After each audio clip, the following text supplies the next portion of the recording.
The revolution will not be televised. The revolution will be live.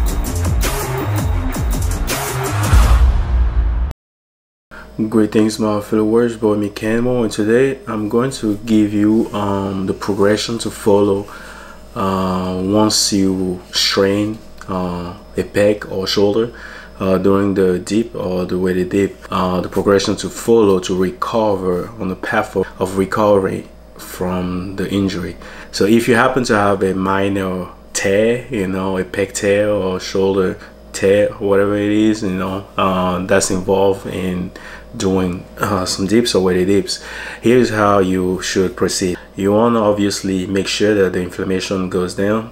If there's any swelling that ensues following the tear itself, well, that means there's some inflammation settling in the body. You gotta give time to the body to do its magic.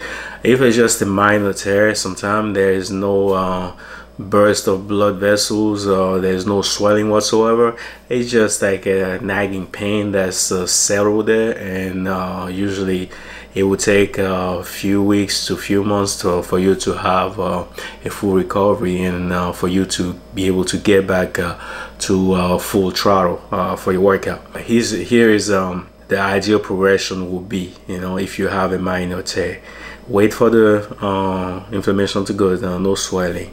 And then what you need to remember is that you don't want to work out within a pain threshold that's beyond 3. On a scale of 1 to 10, 10 being super painful and that you cannot tolerate anymore, and 1 being, well, just a little bit, you know, not bothersome. From that, based on that scale, you never want to be going past 3. Once you start reaching 3, that means probably the load that you're using, the burden that your body has to endure is just much more than it should be subjected to.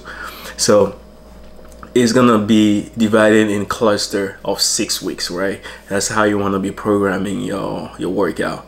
So in the first 6 weeks from the injury date, provided that inflammation has settled down, you want to start working with tempos. You know, tempos. Why? Because first, it ensures that you keep the load very minimal, because the time on tension is increased and you have to spend more time with it. I mean, using certain load. The workload and the intensity is being accentuated by just the tempo as opposed to increasing the load.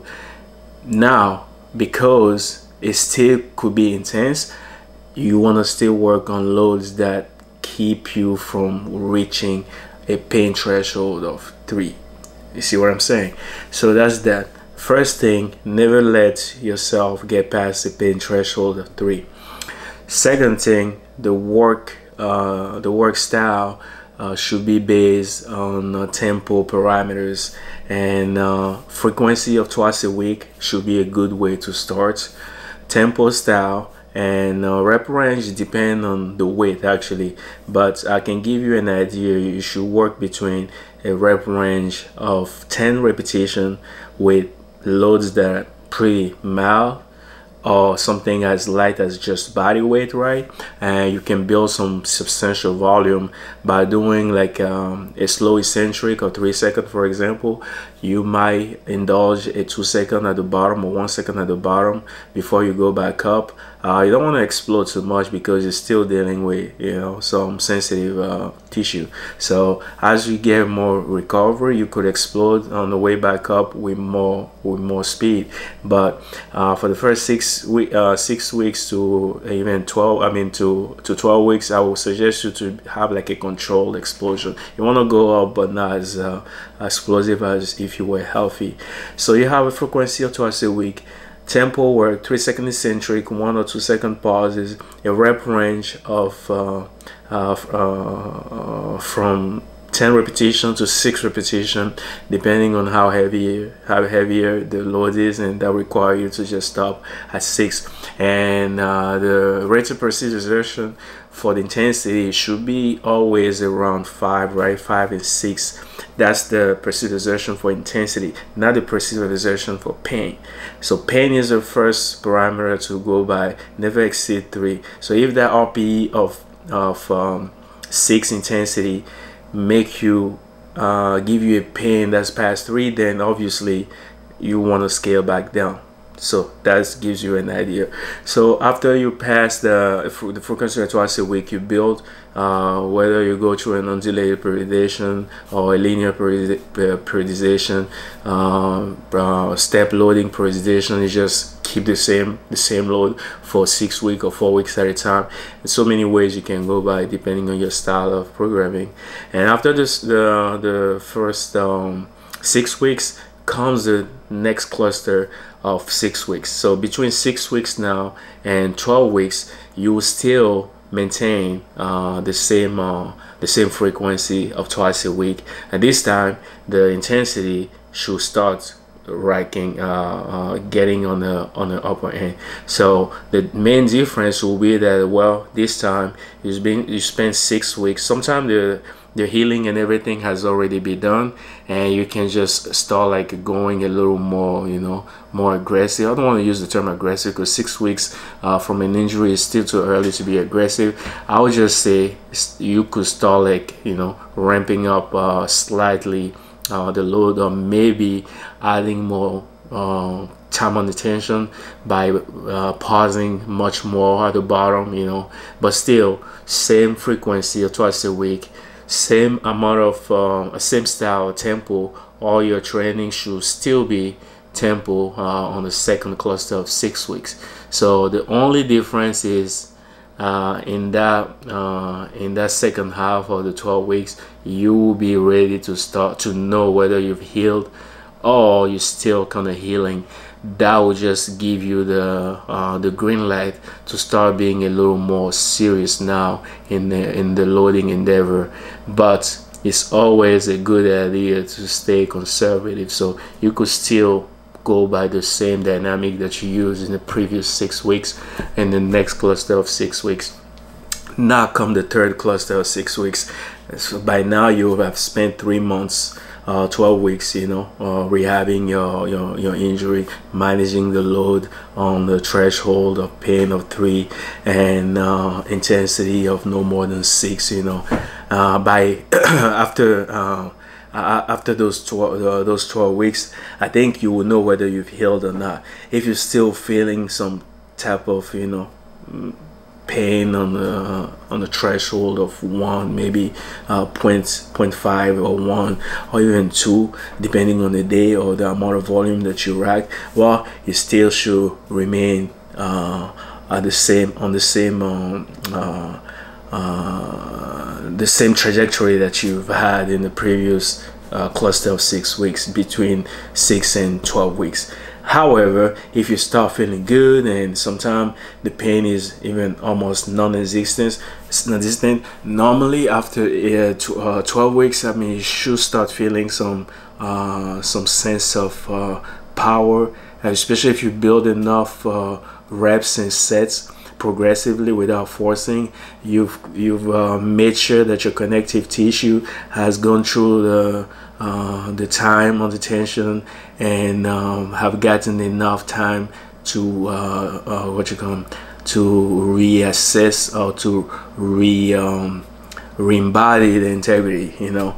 And yeah, that's another benefit of the time on the tension during the tempo work. It helps you reinforce the sturdiness of the tendons, the connective tissue, without really overusing them, which could have been the issue, right? They were irritated from the get-go, or the reason why it was, I mean, there was a leading to injury to start with. So pretty much you're just going back to doing what had what should have been done before. Because if you've done enough for tempo work, the likelihood the injury would have been reduced, you know, anyway, in your normal training. I was digressing. Let me get back to from 12 weeks to 18 weeks. So the next cluster of 18 weeks. Yeah, so another 6 weeks makes you 18 weeks, and then within that time, I think when you start feeling good, it's time to start adding one more frequency, a dynamic an isotonic frequency, where you just go by the normal reps, I mean normal speed of repetition. So you keep 2 frequency of tempo and you add 1 frequency of normal rep speed, you know. So you start getting your body acclimated again to the normal tempo, and obviously the intensity will depend on the previous 2 sets. So I leave it up to you to modulate the intensity within those three workout frequency, but it's always a good idea to start light, easy, and then make your way up. Sometimes spending more time, 2 to 3 weeks on the same load, you can never go wrong with that. It's actually the best way to progress by mitigating risk of injuries, but it is a boring approach to it, and most people just want to keep adding weight every week. So I suggest hard to stick to the same loads for a few weeks at a time before you go back up. So within that time, most likely you're probably on the way to on the upper echelon speed of recovery already. You spend 12 weeks recovering and building well. Now you're actually building strength already on the 3rd cluster. That's gonna be from the 12 weeks period to the 18 weeks period. After you reach the 18 weeks, normally you should be ready to go, right? Especially if it's a minor injury, you should be good. But if it happens that it's still recovering, that's okay. Still go by the way you've been building. Keep the same intensity, I mean the same frequency, and this time take away the one day of tempo, because it was 2 days of tempo, 2 days of normal work speed.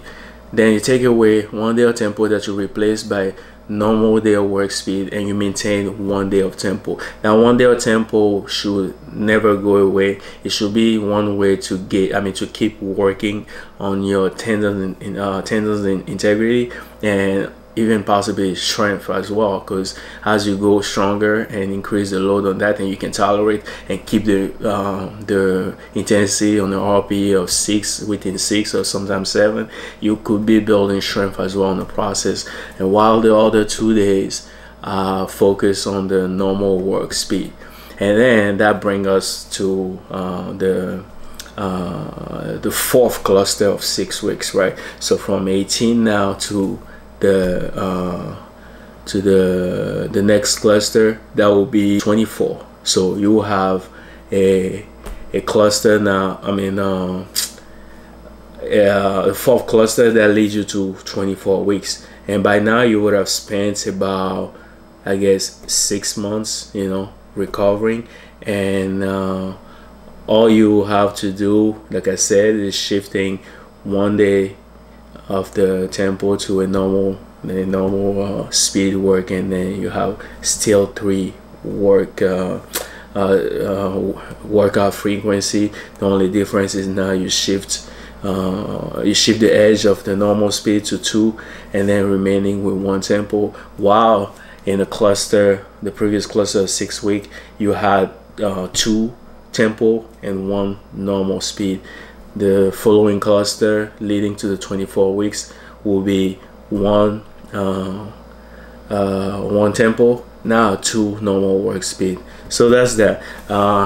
It might be hard for people who don't, or for you guys who have not been focusing, because I was a little bit all over the place. I don't have a script. I'm just going by pure experience, and that should give you an idea of how to progress. Usually within 6 weeks, 24 weeks, you should be able to have a good amount of recovery. Usually it's full recovery, especially if it's a minor tear, and you're good to go, get back to your normal thing. So you just want to give yourself time to recover. And then also 24 will be like, you know, the not worst case scenario, but if it's lingering, it could take you up that much, sometimes just as short as 6 weeks of 8 weeks, depending on how very minor the issue is. You could be you could be ready to go, but always take your time to recover.